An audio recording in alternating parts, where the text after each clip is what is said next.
Welcome friends to my YouTube channel Arshgyan. आज का हमारा टॉपिक है भारत का संवैधानिक विकास। वीडियो शुरू करने से पहले चैनल को सब्सक्राइब करना ना भूलें। चलिए शुरू करते हैं। भारत का संवैधानिक विकास, इस टॉपिक में हम देखेंगे भारत के संवैधानिक विकास को 20 चरण में। पहला चरण होगा 1599 का चार्टर, उसके बाद 1726 का चार्टर, 1773 का रेगुलेटिंग एक्ट, 1781 का एक्ट ऑफ सेटलमेंट, 1783 का डंडास बिल, 1783 में ही आया था एक फॉक्स इंडिया बिल, 1784 का पिट्स इंडिया एक्ट, 1786 का अधिनियम, 1793 का चार्टर एक्ट, 1813 का चार्टर एक्ट, 1833 का चार्टर एक्ट, 1853 का चार्टर एक्ट, 1858 की विक्टोरिया घोषणा और उसके बाद आया 1858 का अधिनियम, 1861 का भारत परिषद अधिनियम, 1892 का भारत परिषद अधिनियम, 1909 का भारत परिषद अधिनियम, 1917 की मांटेग्यू घोषणा, 1919 का भारत सरकार अधिनियम और अंतिम 1935 का भारत शासन अधिनियम। 1599 का चार्टर। ब्रिटेन की महारानी एलिजाबेथ प्रथम ने एक राजलेख द्वारा ईस्ट इंडिया कंपनी को 15 वर्षों के लिए पूर्वी देशों में व्यापार का एकाधिकार दिया। इसके द्वारा कंपनी की समस्त शक्तियां 24 सदस्यीय परिषद को दी गई। 1726 का चार्टर। कोलकाता, मुंबई तथा मद्रास प्रेसिडेंसी के गवर्नरों को कानून बनाने की शक्ति दी गई 1726 के चार्टर के द्वारा। 1773 का रेगुलेटिंग एक्ट। इस एक्ट का उद्देश्य कंपनी में भ्रष्टाचार को समाप्त करना था। कोर्ट ऑफ डायरेक्टर्स की संख्या 18 से बढ़ाकर 24 कर दी गई, जिनका कार्यकाल 4 वर्षों का था। बंगाल के गवर्नर को अब बंगाल का गवर्नर जनरल कहा जाने लगा तथा मद्रास और मुंबई के गवर्नर जनरल को इसके अधीन कर दिया गया। गवर्नर जनरल की सहायता के लिए 4 सदस्यीय जॉन क्लेवरिंग, जॉन मानसन, फिलिप फ्रांसिस तथा रिचर्ड बोरवेल की कार्यकारी परिषद बनाई गई। कोलकाता में 1774 में एक सुप्रीम कोर्ट की स्थापना की गई, जिसमें एक मुख्य न्यायाधीश सर एलिजा इम्पे और 3 अन्य न्यायाधीश चेम्बर्स, लिमेस्टर और हाइट थे। कंपनी के सभी कर्मचारियों के निजी व्यापार करने, उपहार व रिश्वत लेने पर पूरी तरह से रोक लगा दी गई। कंपनी के कर्मचारियों को दिया गया वेतन उस समय तत्कालीन विश्व में सबसे अधिक था। एक्ट ऑफ सेटलमेंट 1781 में आया एक्ट ऑफ सेटलमेंट। इसका उद्देश्य 1773 के रेगुलेटिंग एक्ट की कमियों को दूर करना था। न्यायालय के अधिकार क्षेत्र को स्पष्ट कर कोलकाता के सभी निवासियों पर अधिकार दे दिया गया। कंपनी के पदाधिकारियों को अपने सरकारी अधिकारी के रूप में किए गए कार्यों के लिए न्यायालय उनके विरुद्ध कार्रवाई नहीं कर सकता था। 1783 का डंडास बिल। 1773 के एक्ट की कमियों को दूर करना इसका उद्देश्य था, किंतु डंडास के विरोधी दल में होने के कारण यह विधेयक प्रस्तावित होने के बाद वापस ले लिया गया। 1783 का Fox India bill. Fox India bill को बर्क तथा फिलिप फ्रांसिस ने तैयार किया था।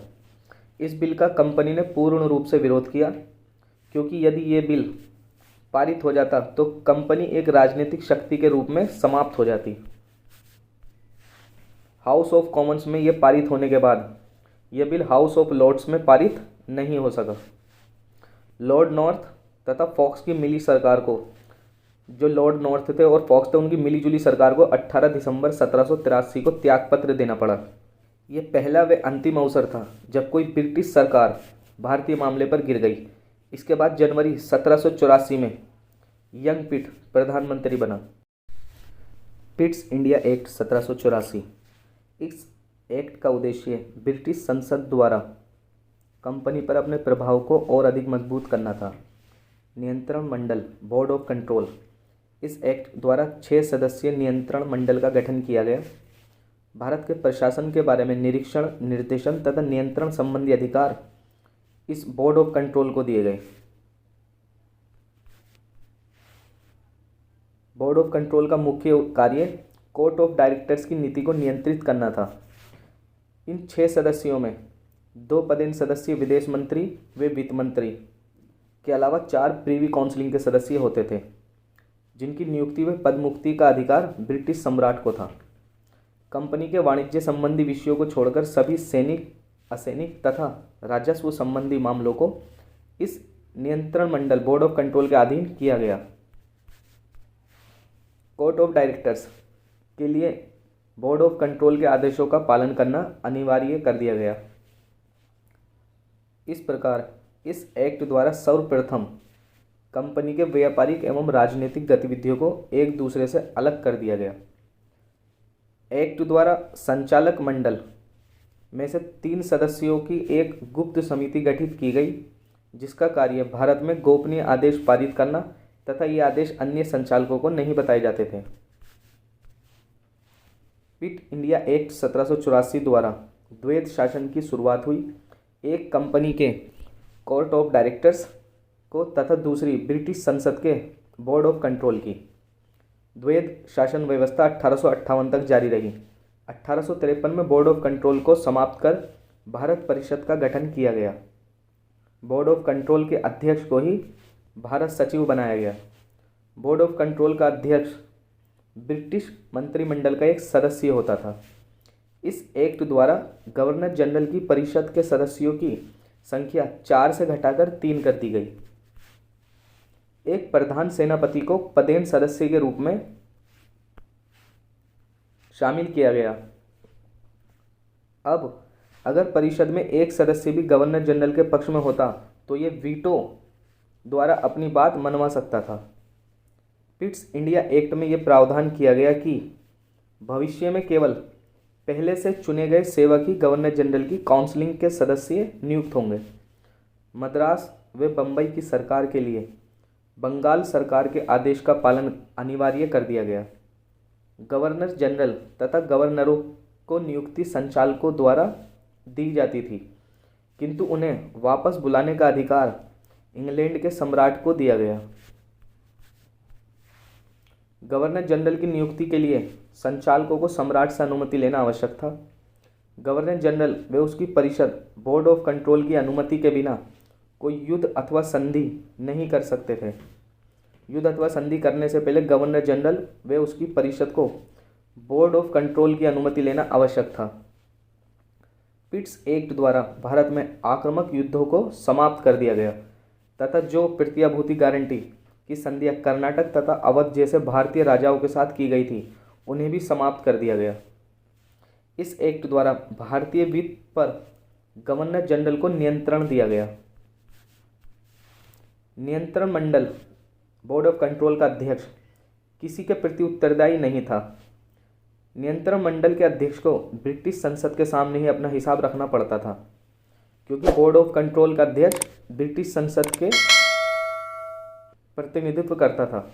इससे नियंत्रण मंडल बोर्ड ऑफ कंट्रोल के सामने कोर्ट ऑफ डायरेक्टर्स की स्थिति कमज़ोर हो गई। 1786 का अधिनियम।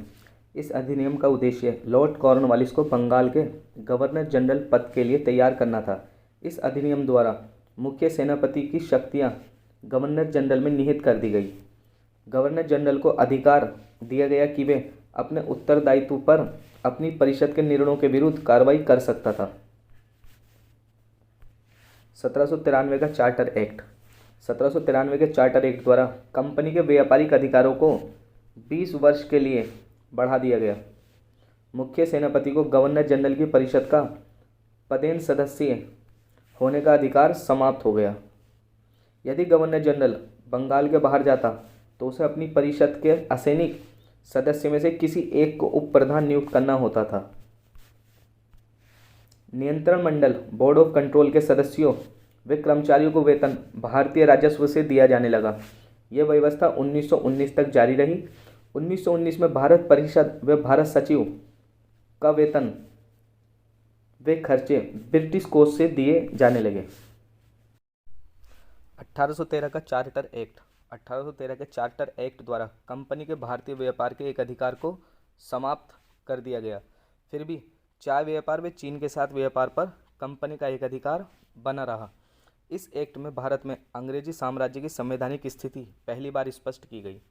1 लाख रुपए की धनराशि प्रतिवर्ष अलग से रखने का प्रावधान पहली बार किया गया। इस राशि द्वारा भारतीय विद्वानों को प्रोत्साहन व भारत में शिक्षा का प्रसार व पुनरुत्थान किया जाना था। ईसाई धर्म प्रचारकों को भारत में धर्म प्रचार की अनुमति दी गई। 1833 का एक्ट। इस एक्ट द्वारा कंपनी का व्यापारिक अधिकार पूर्णतः समाप्त कर दिया गया। कंपनी को अब भविष्य में केवल राजनीतिक कार्य ही करने थे। चीन के साथ व्यापार व चाय के व्यापार के एक अधिकार को समाप्त कर दिया गया। इस अधिनियम द्वारा भारतीय प्रशासन का केंद्रीकरण किया गया। बंगाल का गवर्नर जनरल अब भारत का गवर्नर जनरल पद नाम से जाना जाने लगा। लॉर्ड विलियम बेंटिक भारत का प्रथम गवर्नर जनरल बना। बम्बई व मद्रास प्रेसिडेंसियों को कानून निर्माण के अधिकारों से वंचित कर दिया गया। केवल 6 परिषद गवर्नर जनरल को ही भारत के लिए कानून बनाने का अधिकार दिया गया। गवर्नर जनरल द्वारा पारित सभी कानून अब अधिनियम कहे जाते थे। भारत में कानूनों के वर्गीकरण के लिए विधि आयोग बनाया गया। गवर्नर जनरल को ही विधि आयुक्त नियुक्त करने का अधिकार दिया गया। लॉर्ड मैकाले की अध्यक्षता में 1835 में पहला विधि आयोग बना। इस एक्ट द्वारा गवर्नर जनरल की परिषद में एक कानूनी सदस्य को चौथे सदस्य के रूप में शामिल किया गया। लॉर्ड मैकाले गवर्नर जनरल की परिषद में प्रथम विधि सदस्य बना। विधि सदस्य गवर्नर जनरल की परिषद की बैठकों में विशेष निमंत्रण से उपस्थित होता था। उसे मताधिकार प्रदान नहीं किया गया। इस प्रकार पहली बार केंद्रीय सरकार के वैधानिक तथा प्रशासनिक कार्यों में अंतर किया गया। इस एक्ट में 87वीं धारा द्वारा नियुक्तियों के लिए योग्यता संबंधी मापदंडों को निर्धारित किया गया। वे नियुक्तियों में भारतीयों के साथ भेदभाव को समाप्त किया गया। बोर्ड ऑफ कंट्रोल के प्रधान को भारतीय मामलों का मंत्री बनाया गया। भारत में शिक्षा के प्रसार के लिए सालाना 1 लाख रुपए से बढ़ाकर 10 लाख रुपए कर दी गई। 1833 के एक्ट पर बोर्ड ऑफ कंट्रोल के सचिव मैकाले व विचारक जेम्स मिल का प्रभाव था। इस एक्ट द्वारा भारत में दासता को अवैध घोषित किया गया। 1853 का चार्टर एक्ट। इस चार्टर में कार्यपालिका तथा विधायी शक्तियों को पहली बार अलग किया गया। पूरे भारत के लिए पहली बार एक अलग विधान परिषद की स्थापना की गई। विधान परिषद में कुल 12 सदस्य थे। पहला गवर्नर जनरल, दूसरा सेनापति, तीसरा गवर्नर जनरल की कार्यकारिणी के 4 सदस्य, चौथा व्यवस्था संबंधी 6 सदस्य, टोटल 12 सदस्य। इन 6 सदस्यों में 4 प्रांत बंगाल, मद्रास, बम्बई व उत्तर पश्चिमी प्रांत के प्रतिनिधि क्षेत्रीय प्रतिनिधि के सिद्धांत पर और 2 न्यायाधीश, सुप्रीम कोर्ट का मुख्य न्यायाधीश व एक अन्य न्यायाधीश थे। विधि सदस्य को गवर्नर जनरल की कार्यकारिणी का सदस्य बना दिया गया। विधान परिषद में वाद विवाद मौखिक होते थे। वे परिषद का कार्य गोपनीय नहीं बल्कि सार्वजनिक होता था। बंगाल प्रेसिडेंसी के लिए अलग से लेफ्टिनेंट गवर्नर की नियुक्ति की गई। लॉर्ड डलहौजी बिना किसी अतिरिक्त कार्यभार के भारत का वास्तविक प्रथम गवर्नर जनरल बना। नियुक्तियों के मामले में डायरेक्टरों का संरक्षण समाप्त हो गया, क्योंकि नियुक्तियां अब प्रतियोगी परीक्षा द्वारा की जाने लगी। प्रतियोगिता परीक्षाओं के लिए 1854 में लॉर्ड मैकाले की अध्यक्षता में एक समिति बनाई गई। निदेशक मंडल की संख्या 24 से घटाकर 18 कर दी गई, जिसमें से 6 क्राउन द्वारा मनोनीत किए जाने थे। कोरम, जो गणपूर्ति कहलाता है, की संख्या 10 की थी।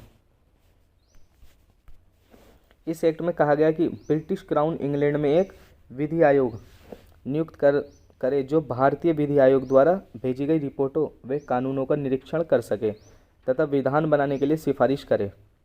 कोर्ट ऑफ डायरेक्टर्स को ये अधिकार दिया गया कि वे नई प्रेसिडेंसियां बना सके अथवा पुरानी की सीमाओं में परिवर्तन कर सके। 1859 में पंजाब को एक उपराज्यपाल का प्रांत बनाने के संबंध में इस अधिकार का प्रयोग किया गया। 1858 की विक्टोरिया घोषणा। 1 नवंबर 1858 को इलाहाबाद में आयोजित दरबार में लॉर्ड कैनिंग ने ब्रिटिश महारानी विक्टोरिया का घोषणा पत्र पढ़ा। इसके द्वारा भारत में कंपनी का शासन समाप्त हुआ। वह भारत का शासन सीधे क्राउन का अधीन कर दिया गया। गवर्नर जनरल को वायसराय भी कहा जाने लगा। देशी रियासतों के लिए ब्रिटिश क्राउन के प्रतिनिधि के रूप में गवर्नर जनरल वायसराय की हैसियत से कार्य करता था तथा ब्रिटिश भारत के प्रशासक के रूप में उसका पदनाम गवर्नर जनरल ही रहा। लॉर्ड कैनिंग भारत का पहला वायसराय बना। ब्रिटिश साम्राज्य के विस्तार पर रोक, लोगों के धार्मिक मामलों में हस्तक्षेप न करना, सबको एक समान कानूनी संरक्षण उपलब्ध कराना, लोगों के प्राचीन अधिकारों और रीति रिवाजों के प्रति सम्मान व्यक्त करना आदि वादे क्राउन द्वारा भारतीय जनता से किए गए।